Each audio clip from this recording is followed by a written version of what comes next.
usually they think that they can't do maths, but there's a one lesson that you teach and they understand it and they get so excited and you see their face light up and they're running to their friends trying to teach them how to do it. And I think those moments are they're just, I love them so much. And I think those are the moments that I do it for.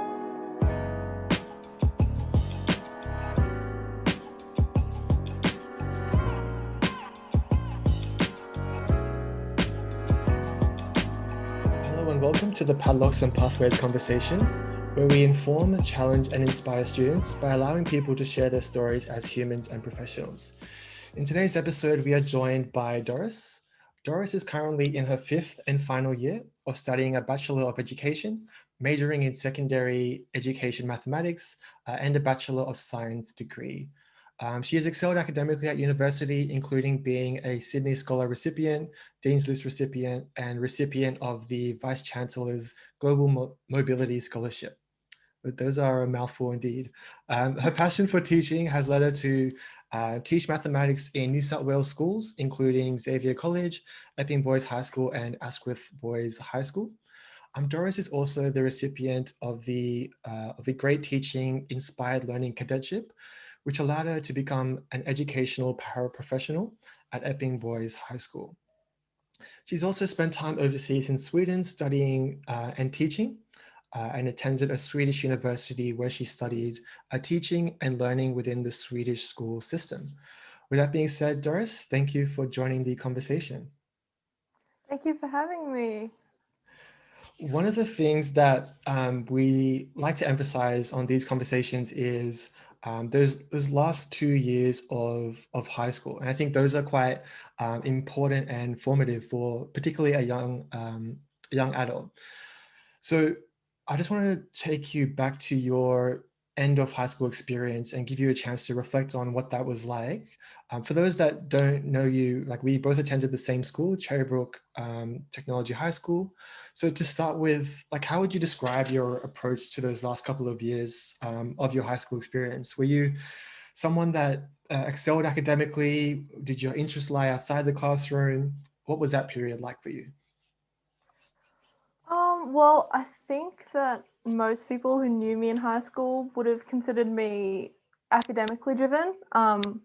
And I guess in a sense I was. I definitely did value my academic education and I was striving to reach that high ATAR like many people are. But I think I was always looking for other things to do outside of the classroom as well. So yeah, I always tried to aim to be a little bit more well-rounded, and I guess it helped that I knew I wanted to be a teacher. So that kind of pressure to get a super high ATAR wasn't there for me because I knew that for me, the ATAR for a teacher would be relatively achievable. And because of that, I kind of had more time to do things other than, just studying really hard. So yeah, I was getting involved in volunteering outside of school. I had a part-time job. I was trying to keep up involvement in sports. So I was just trying to really make the most of what high school had to offer. And I think that high school, particularly in stage 6, it's such a unique kind of place to be in life. You're in this like quite small, kind of isolated community where you get all these opportunities kind of presented to you. And yeah, so I kind of just tried to make the most of that as I could. And yeah, I really enjoyed those last few years of high school, even though they were stressful, don't get me wrong. Yeah. Yeah. I mean, you talked about how, you tried your best to, be a well-rounded person, and the fact that you didn't necessarily have to focus all your attention on your academics to reach a particular career goal. So one of the things that you did outside of your academic life, I suppose, was compete, I suppose, in the May Somali Award, which we just talked about. And oh yeah. For those that don't know, like, it's an award at our former high school, which basically, how would you describe it? Basically ask students to reflect on what public education means to them. I think I'm characterizing that in the general gist of it. So yeah, there's a graduate, May, who sponsors this award at our school. I think she went on to study law at Harvard, and is doing some really cool things as well. And yeah, basically in response to that, question, you created a song and video in response to the question, what does public education mean to you? And I thought it was really cool. And I thought, I really wanted to engage in that a bit further. So, I mean, in that video, you talked about essentially like the value of your public school education. You talked about, how it, empowers young leaders, it provides opportunities, and encourages diversity as well. So just like I suppose a general opening question in regards to that experience, what did public school education mean to you, and what sort of opportunities did it allow you in your experience? Well, I've always been an advocate for public education. I've always attended public schools, and for me, I really see the value in belonging to a school community that is indicative and representative of the society that we live in. And we live in a very, I would say, heterogeneous, is that the word? Very mixed, very diverse community.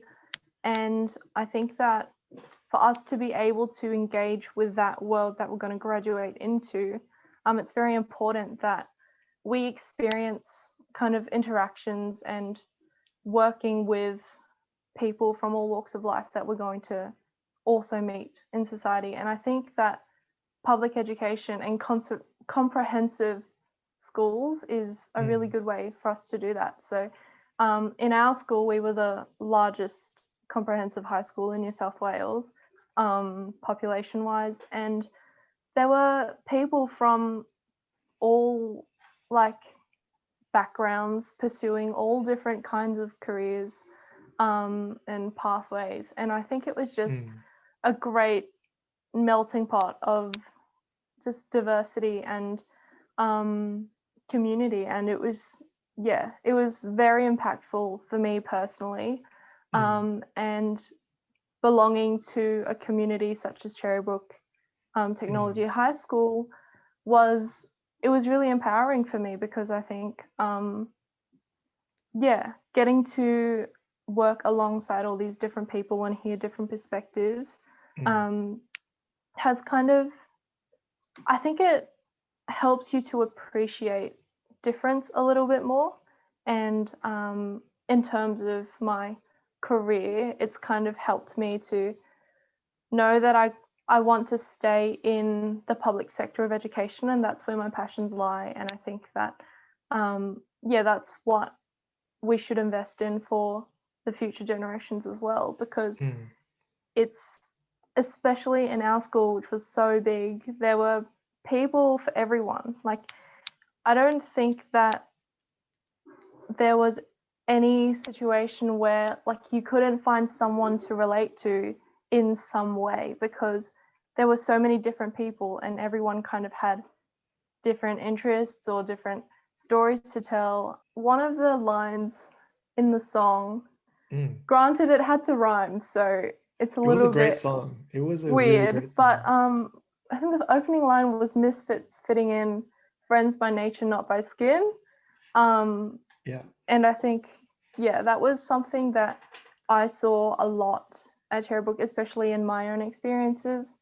It wasn't ever like a putting you into a box because of what you look like, because there were people who looked like lots of different things. People looked different in our school, and so it wasn't enough to put you in a box, and I kind of liked that. So it was just a really good experience for me. Obviously, I don't speak for everyone. Everyone's experiences were different, but of course, for me personally, it was a great experience. I mean, looking back on our experience of public school education, like yourself, I've always attended public schools. I suppose, there's a real sort of stigma around, public school education and what that's like. And I think that, I mean, from my own perspective, looking back on that period, for me personally, I think I definitely underappreciated and undervalued what it actually, brought to the table and what it did for me. Particularly in, the environment we live in where, in Sydney, we live in, quite a wealthy, wealthy part of Sydney. We have great access to, essential services, this, that, and the other. So, amongst all of that, do you think that public school education is a little bit underappreciated, because of, stigma that may be attached to it? Yeah, I definitely think that in the area that we live in especially, it's kind of ironic because in our area, the public schools are as wealthy as they get. These public schools are so well funded because, as you said, we live in quite a fortunate area and community. And yet in these communities, everyone kind of looks down on public schools because these people also have so much more access to other types of schools like private schools or religious schools and other means of segregation like that. And I think it's quite unfortunate really because there are merits to public education that you just don't get in a segregated kind of schooling environment. So as you said in my introduction, I have completed professional experience placements in single-sex schools and religious schools. And for me, I just feel like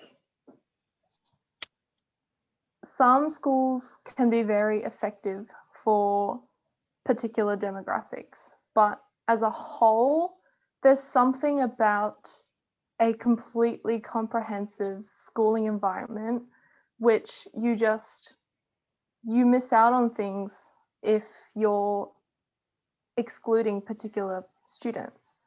And I think that, I really do wish that people wouldn't look down on public education so much, or think that the best education is the one that you pay for the most or something like that, where there's merit in Definitely. just public education. I mean, just going off what you said there, I mean, you mentioned at the start about how the school that we attended was, quite well funded, quite well off, things of that nature. But I mean, there's always going to be a school that is more wealthy, more prestigious, more well funded, whatever the case may be. And I think, I mean, just having a chat to, Sanjeev, a couple of hours ago as well, he talked about, the value is not necessarily in, how much money is, put towards a school or like what type of buildings or technology you have. It's about, the students you have and the students that are attracted to public school as well. And you mentioned there about, trying to, get rid of the stigma associated with public schools. And I think, a way we can do that is by, celebrating some of the opportunities that, have come across young people like yourself who have graduated from public schools. So looking back on your high school experience, for those that, may be entering into a public school or have never experienced a public school in their life, what were some of the opportunities that came across your lap when you were in that public school environment? Well, there were definitely a lot. And for example, just thinking about in year 7, as a young girl coming into this big schooling environment, there were lots of things, sporting teams and clubs that I'd never really heard of before, but because we had a school of that size, we had the opportunity to kind of participate in. So I joined the volleyball team, and I'd never played volleyball before, but I had a really good time and met really great people through it. There were a lot of opportunities which were linked to my interests as well. So I think I always liked to teach, and there were all these peer tutoring kind of opportunities, or there was this maths peer tutoring that I got involved in. Yeah. There was a reading peer tutoring that I got involved in.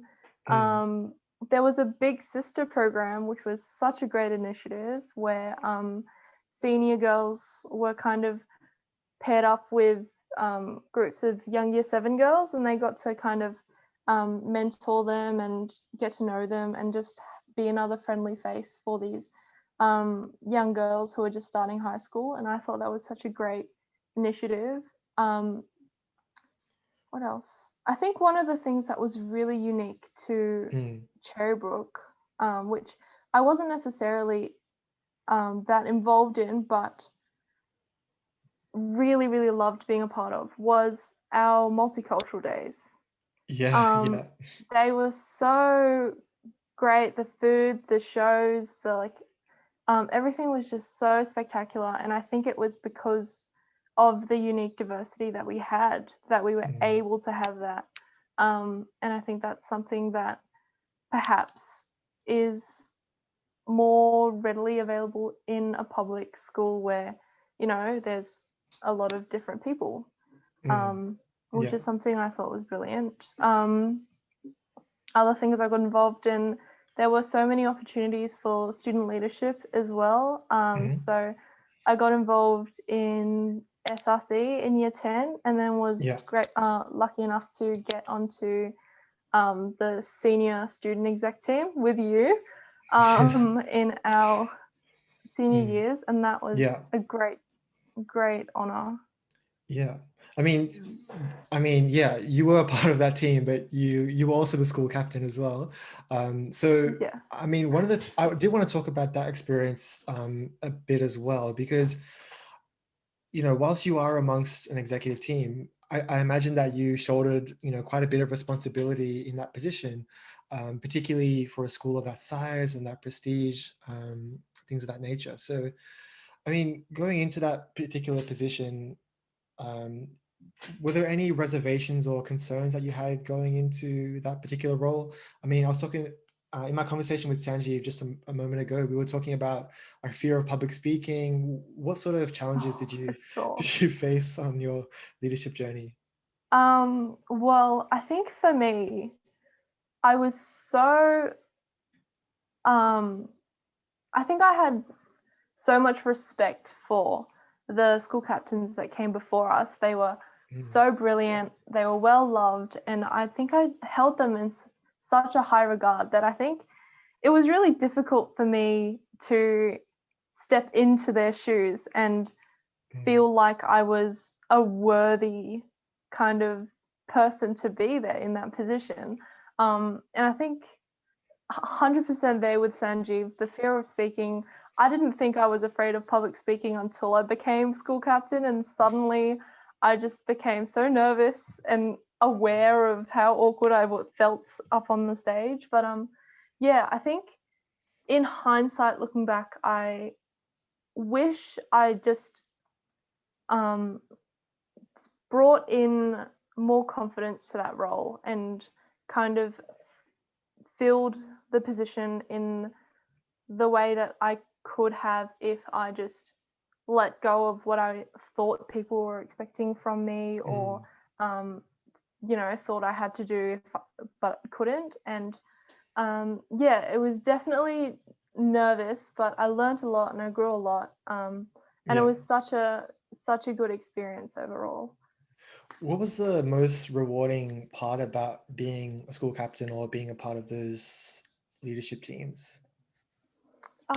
I think my favorite part about it, and perhaps the most rewarding, was just planning those fundraiser events that we did, and getting to choose, you know, a really relevant, really worthy cause for us to raise money towards, and our little initiatives of trying to, you know, get the school to get hyped up and bring as much money as they can. And I remember our first Mufti Day, being able to bring in a dunk tank to school and how the kids loved that, and we got so much money from it, and it all went to the cancer council, I think. And like afterwards, just knowing that we contributed to that and we kind of helped to make that happen, it was such a great feeling. And I think the best thing about our team, like before I was saying, I felt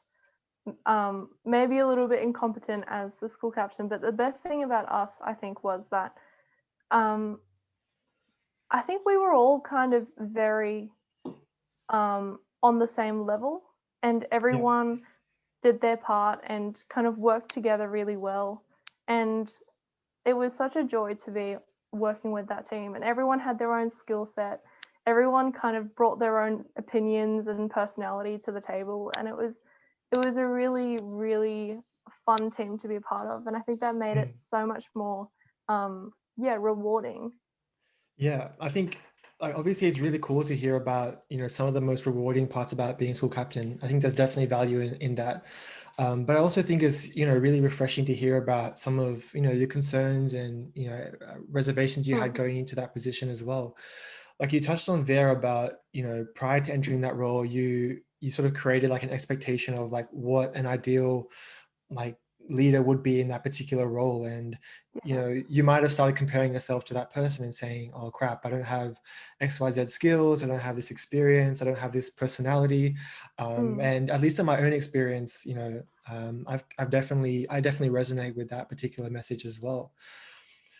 You also mentioned earlier about how, you know, public education offered you a lot of opportunities. And I suppose that, you know, when there is such an abundance of opportunities, you know, it can be, you know, ironically, it can lead to students becoming a little bit lost and, you know, lacking a bit of direction and clarity about what it is they're actually interested or passionate about.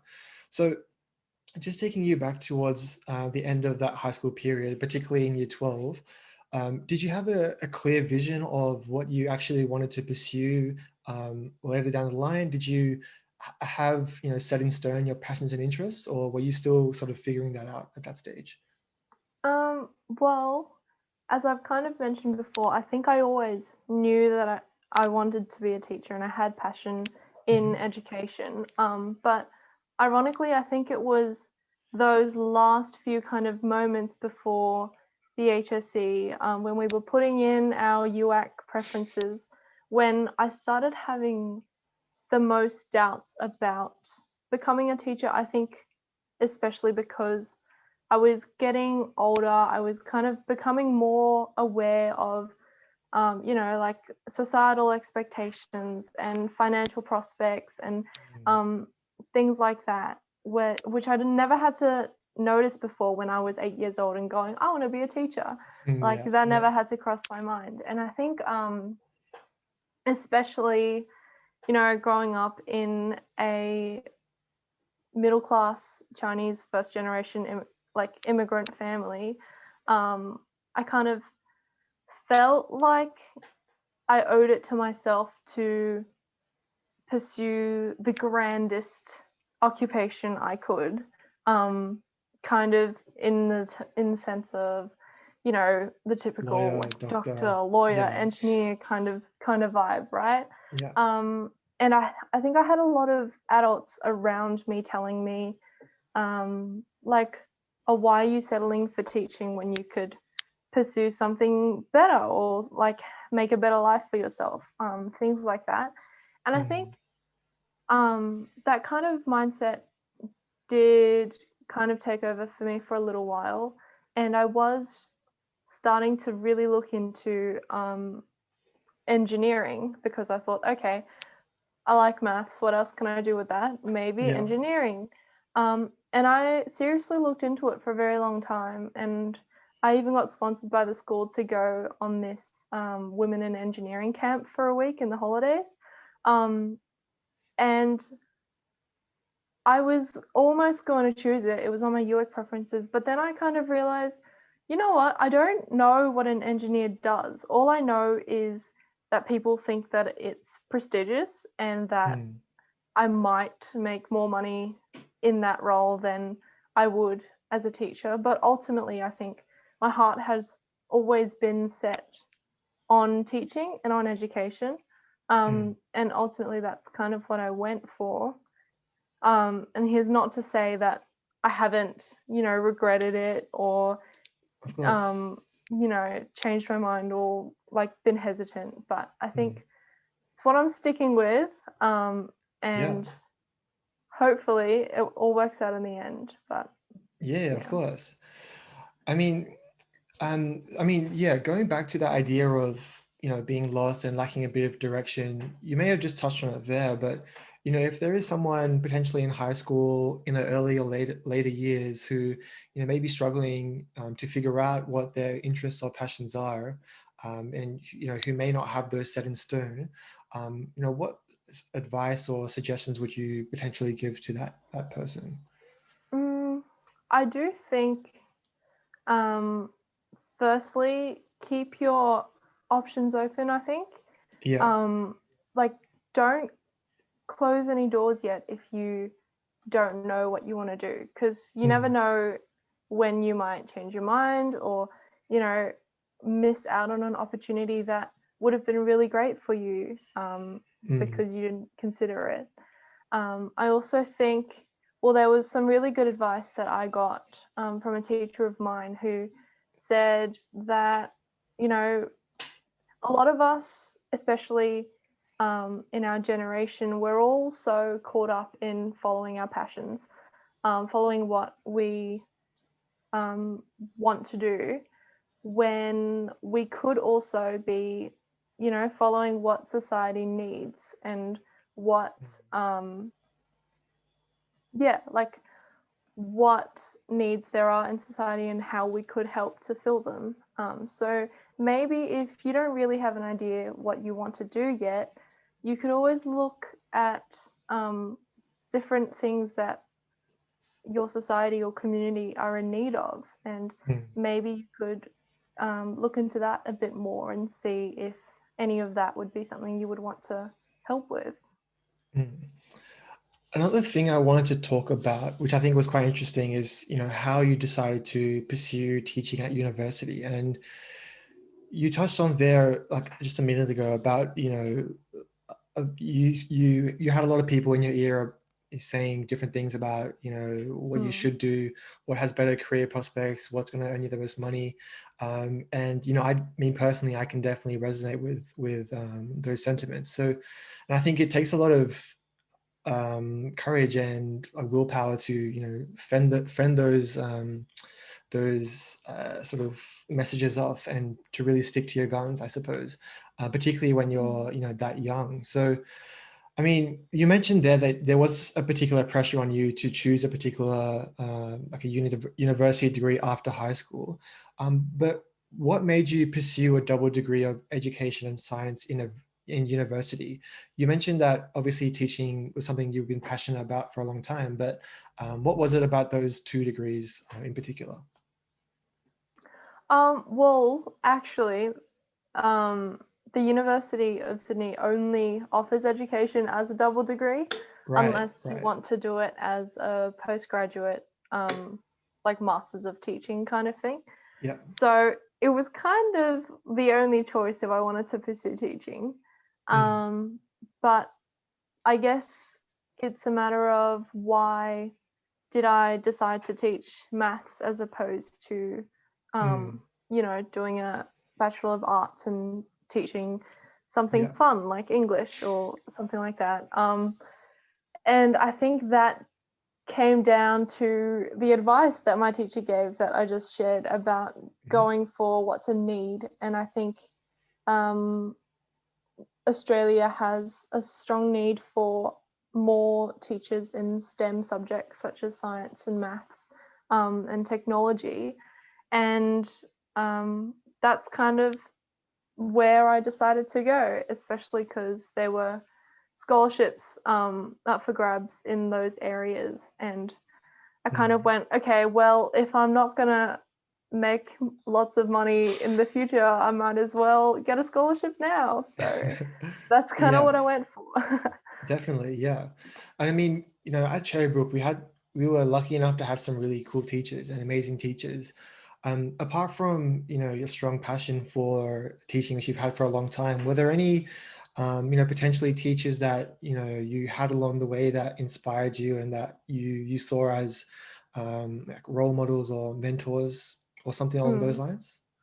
For sure. I think that good teachers have always been my inspiration for pursuing education. I think especially those teachers who have really, really good relational practice where they are like mentors to you and they can really give you advice and they really care for you and want the best for you in the future. And I think I've been really, really lucky to have lots of teachers like that, especially at Cherrybrook. I had quite a few who would give you, lunch times to talk through options and career paths and, telling them or telling me about their experiences and what made them become a teacher when, when they were my age. And there were teachers who were really excited about hearing that I wanted to pursue teaching, and they were so willing to help. And I think that was the support that I needed when I was that age. Just someone to kind of counter all those other voices who were saying, don't be a teacher, do this and all that instead. And amidst that, there were all these teachers that I really respected and admired and, wanted to be like. And they were supporting me and encouraging me. And I think that was, definitely helpful in me pursuing education. Yeah. I mean, I think as students, like you come across a wide range of teachers, and there are some teachers who are happy just ticking the boxes and doing the X's and O's, and obviously there's nothing wrong with that. That's completely fine. But once in a while you come across really really special people that go the extra mile for you and are really invested in your learning and development. And for me, I've come across a few teachers like that, and it's really cool to see that you have also had teachers, particularly in a public education system, who have done similar things for you as well. So another thing which I wanted to touch on, which was sort of on the same lines there, is some of the misconceptions potentially about a career in teaching. I'm someone that doesn't know the first thing about actually being a teacher, let alone some of the misconceptions. So in your experience, were there any misconceptions or incorrect expectations that you came across, which in your experience as a teacher you found out to be completely false and inaccurate? Definitely. I think the biggest one is I don't know if you've heard it, but I remember when I was a student, people would, their response to a bad teacher would be, oh, if you can't do, then teach. And that was kind of, what people thought about teachers. They were only teaching because they couldn't do anything else. And I think there's always kind of been a stigma that, oh, teaching's really easy, or it's a little bit relaxed because there's holidays and things like that. Especially I think when you're a student, you kind of just see them walk into the class for 50 minutes. Some of them leave for half an hour. Some of them just sit at their desk, and so a lot of us might get the perception that, oh, like being a teacher is easy, or it's like a lazy person's job, or whatever, things like that.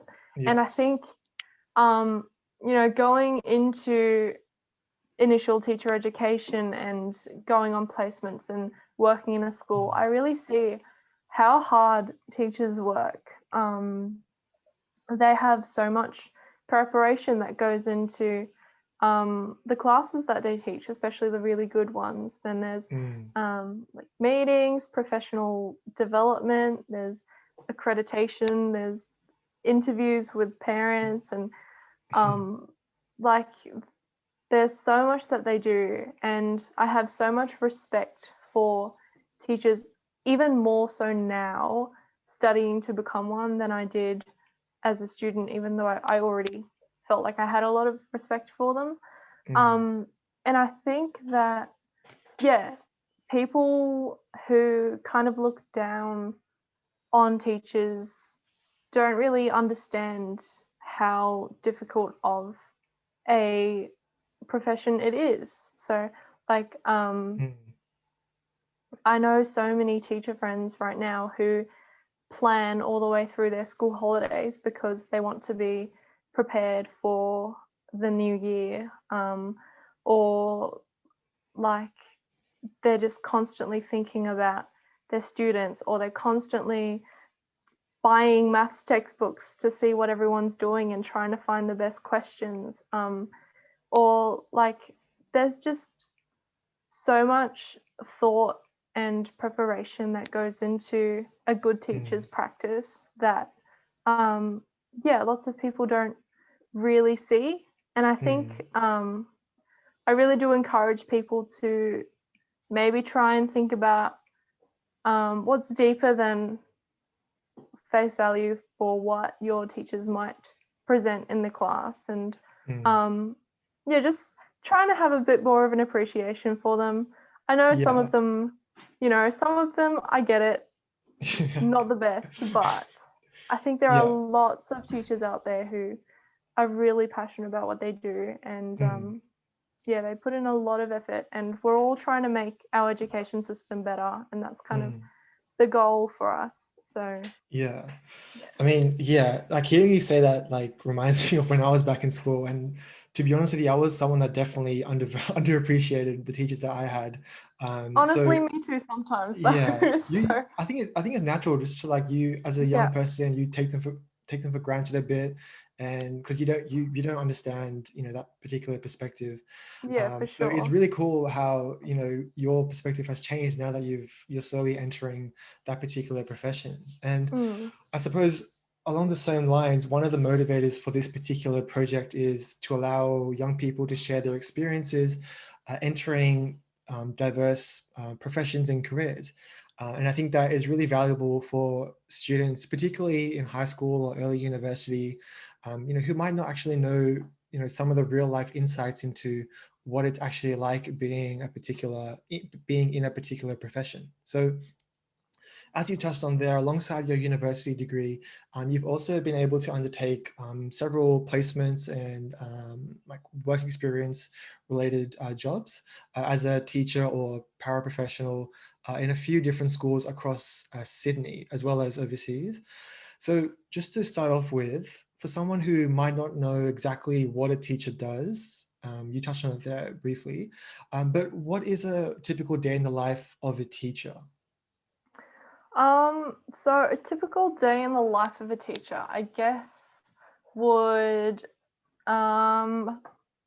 be, a morning of planning for your day, and then you've got your classes which you go to. And I think the brilliant thing, or terrifying, but also brilliant, depending on how you look at it, is that particularly for teachers, and I think it's quite unique to teaching, is that you could be as prepared as you like for your classes, but you absolutely have no idea what you're going to get when you walk into that classroom, because your audience is 30 dynamic, emotional teenagers who you have no control over, like how they're feeling, or what their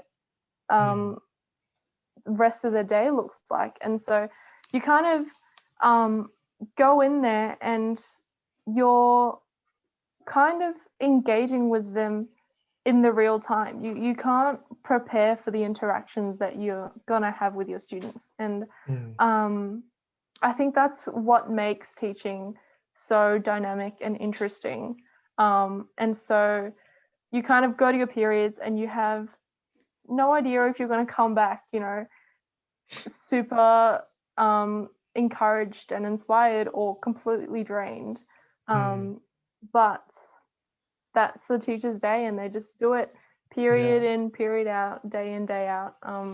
And they kind of, I think a lot of the teachers I know they're learning to kind of leave the emotions at work kind of, and just not take any of it to heart, because you're working with teenagers, and we all know that as a teenager sometimes you get a little bit emotional, or sometimes you just feel really rebellious. And if you're working with teenagers all day, you kind of just learn to go with the flow, and a lot of the teacher day is just going with the flow. I think you plan your lesson, yes, and it's you have to make sure it's aligned with the syllabus, but at the end of the day, what happens in your classroom, you have to kind of take as it comes, and try to do the best by your students.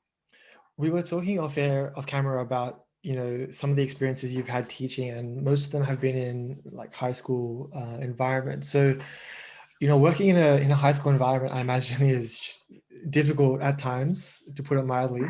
So what have been some of the challenges and obstacles you faced in those early stages of teaching in a high school? I think particularly in my early kind of years, I would consider myself a little bit of a perfectionist when I do things. And so the whole bit that I just said before, I didn't know that yet when I first walked into a classroom. And so I think I kind of just expected things to go to plan. And it was really difficult accepting the fact that it wouldn't, and it never will, because you can't, like, if it went exactly to plan, you wouldn't be teaching humans, you would be teaching robots. They'd do exactly as you say. But humans aren't like that. And kind of learning to accept that, every student has a personality, and we can celebrate that in the classroom, and kind of not feel like it's a personal attack against you and your teaching, but actually just, them trying to be themselves. And I think there were lots of moments in the beginning when I kind of, tried to do something and it didn't really work, and learning to take it or not take it personally, and just, picking yourself back up again, reflecting on the process and seeing what you can do better next time was something that I had to learn the hard way, but I'm better off for it. So here's to hoping that it gets easier. And I think it will, because if you get to know your students better over the year, I'd imagine, you can kind of predict, what their personality is like a little bit, and you kind of know better what you can expect, as opposed to like someone going in on placement only for a few weeks. Is that sort of what you've been doing? Yeah, so for placements, it's only been a few weeks at a time. My paraprofessional role has been over a few years, so I have gotten to know some students a bit better, which is nice. I think honestly, like, getting to know your students is one of the most important things as a teacher, because it makes or breaks the kind of dynamic in your classroom. Yeah, and I think, as I said earlier, it's really cool to hear about, some of the like authentic and honest reflections on, what it's like entering a particular industry or field. Along the same lines of painting accurate and realistic depictions, on the flip side, what have been, some of the most rewarding parts about, being a teacher or a paraprofessional? What are the things that like really, get you out of bed and want to really impact the lives of young people in that capacity? I definitely think that learning to appreciate those little victories and celebrate those little victories is a really big thing. So as I was saying, those kind of relationships that you build with students and your staff, I think that's honestly one of the best bits about teaching, just knowing that, these kids have a rapport with you, and they're willing to, say hi to you in the playground or have a conversation with you. And just knowing that, like, bit by bit, they're kind of, willing to let you in a little bit, and just that little bit more, so that they're more receptive to your teaching and hopefully learning in your classroom.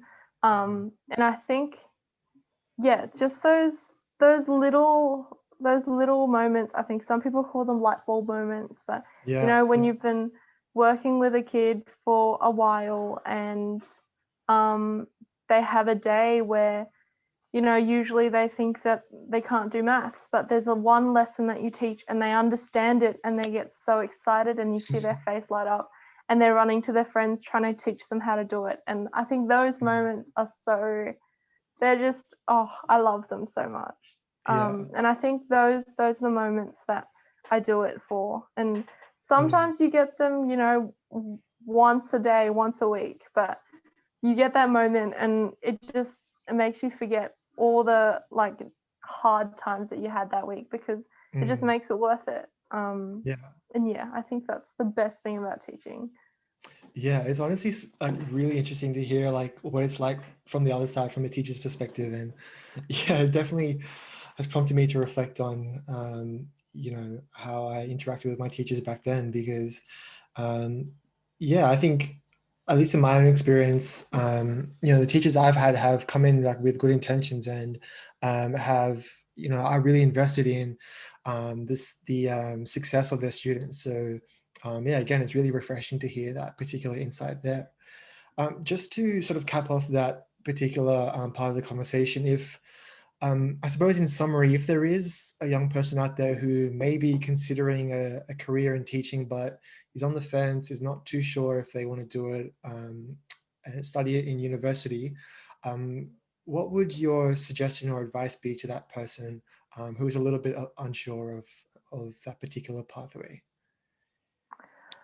Well, my initial thought is to just go for it. Just try it. You might love it. I think that teaching it's honestly such a unique, such a special profession, because it's all about relationships, and it's not in, a corporate sense where you're trying to network and trying to, build those kind of relationships. I feel like it's a little bit more genuine, and it's brought down to this kind of level where you kind of, I think, I don't know, humbling is kind of the word that comes to mind when you're working with young people. And honestly, you're going to have such a good time as a teacher. Yes, it's going to be really hard. Yes, there are going to be moments where you might not think that it's for you, but I think toughing it out ultimately, it's so worth it. And seeing your kids light up in your classroom because you taught them something they never thought they could learn is, that's awesome. And that's something that you can only do as a teacher. So try it out. Definitely. You can always change, right? Hex, don't worry about Hex. Just be a teacher. Just do it. Definitely.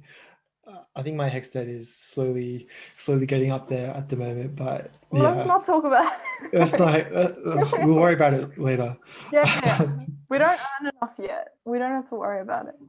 Exactly. So alongside your university degree, you were also able to study and work abroad in Sweden. Is that right? Yeah. It was just a 2-month kind of exchange program, but we got the opportunity to go into Swedish schools and see how they do things, which was really nice. Okay, so what exactly did you do there? What university did you attend, and what did you study? Tell us a bit about what that experience was like for you. Sure. So I go to the University of Sydney, and they have an exchange program for education students to go to Umeå in Sweden. And you do a course with that, with Umeå University, and it's called Teaching and Learning in the Swedish School System, I believe. And it's basically a really great opportunity to actually step foot in a Swedish school and see how they do things for a little while. So we went to a school. It's actually considered a private school because of their funding, but the Swedish system is unique from Australia in that education is absolutely free for every student. So even though it was a private school, so students weren't paying anything to attend that school, which I thought was awesome. And so I was shadowing a year 6 class for about a month, and we got to teach them a few lessons, and I got to help them with some maths and follow them on excursions, and it was a really, really good experience. What were some of the other differences you saw between like the Swedish and Australian school system, apart from it being free, which I didn't know about? What were some of those differences that you can explore? There were quite a few little things. I think while they didn't have uniforms, they weren't compulsory because it was kind of part of the free education thing. So there were no strings attached. You didn't have to buy uniforms, no stationery, like lunch was provided. So that was something which was very different. And I think something I really, really appreciated about their system, but also little things like they don't call their teachers by their surnames, they call them by their first names. Really?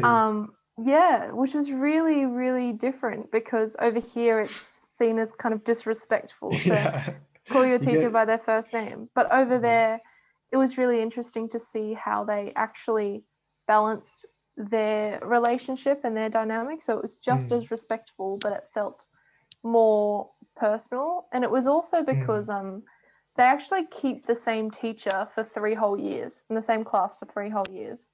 And they do that every 3 years. And so they get a really good opportunity to build those relationships and get to know their classmates and their teachers, which is, not something that I've seen in Australia before. So that was also quite interesting. And I think one of the biggest shocks for us was because, over here in Australia, you've got all these teachers patrolling at lunchtimes. There's supervision everywhere, you can't climb a tree without getting told off. And in Sweden, there's one teacher looking after everyone. If there are kids running across slippery ice, they don't say anything. If they want to jump off a pile of snow, they don't say anything. And it's kind of their culture of learning through risky play that they kind of do in Sweden. So, we were talking to a teacher and he said, oh, well, if a kid falls on the ice and breaks his leg, he's not going to run anymore. It's a learning experience for him. And that was something that was quite interesting, which I actually understand where they're coming from. I think sometimes we're a bit too caught up with, lawsuits and stuff like that. I was going to say, we kind of don't get those opportunities to learn how to fail. Whereas I think it's a really important skill to learn how to fail. Definitely. I mean, alongside, you touched on there some of the differences you faced teaching over there in Sweden. Obviously, I imagine there would have been a few challenges and obstacles you faced teaching in Sweden. We talked, off air about, language barriers, cultural differences, differing teaching styles. So what were some of the challenges you faced over there in your experience? I think the biggest one for us was language barrier. So obviously it's Sweden. Their main language is Swedish. And I do not speak Swedish. So luckily, a lot of their students were quite competent in English, and they were very enthusiastic about teaching us Swedish words as well. So they were very receptive to us and willing to, help us out. But there were actually students who felt shy about their English because they didn't feel comfortable speaking it to us. And so when we were teaching these classes, it was quite interesting trying to navigate that. And we actually ended up using a lot of practices which in hindsight would actually be really good to use here with kind of other students who don't have English as a main language either. So we were Yeah. relying a lot on non-verbal communication and, you know, gestures, simple words, and like multimedia kind of lessons, which was a really good experience actually. And we kind of, so I was with like another girl who also helped me, so we were kind of co-teaching, and we were trying to embed Swedish words into our lessons, which was actually really useful, because I think when kids see that you're making an effort to engage them and the knowledge that they have in your lessons, they feel appreciated and they feel seen, and they're more likely to, you know, engage in your lesson. And like, that's not something that I would have really done if I wasn't teaching in a different country. But I think now that I have that experience back here in Australia, there may still be instances where, you know, I might want to try and engage students' mother languages in our classroom. And yeah, that was definitely something really cool. Yeah. I also think, sorry to cut you off, but No.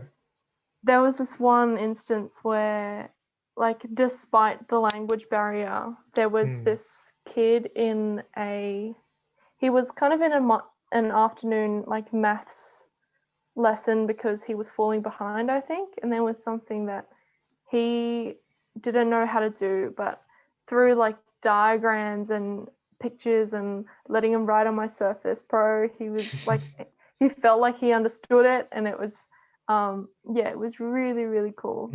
Yeah, that's really cool how, you know, different experiences overseas have, you know, actually informed and developed your own teaching style. And Yeah, as for you sure. mentioned, do you think, I was just going to ask, do you think it's, you know, important to, as teachers, to expose yourself to different learning environments to get that opportunity? Definitely. Especially because, like, not even just countries, like in Australia, every state has their own kind of twist on the syllabus, on the curriculum. And so everyone's doing things a little bit differently. There was a maths teachers conference that I went to in Melbourne, and they were using like robots and stuff in their maths classrooms because they have a little bit of programming and graphics calculators in their syllabus. And it just opens your eyes to different, you know, potential that you could do in your classroom, which you might not see just in the community that you're in. So it's always really nice, I think, to step foot outside of that, or even just speaking to people who have gone to other places and hearing about what they've done. It's really awesome. Yeah, definitely.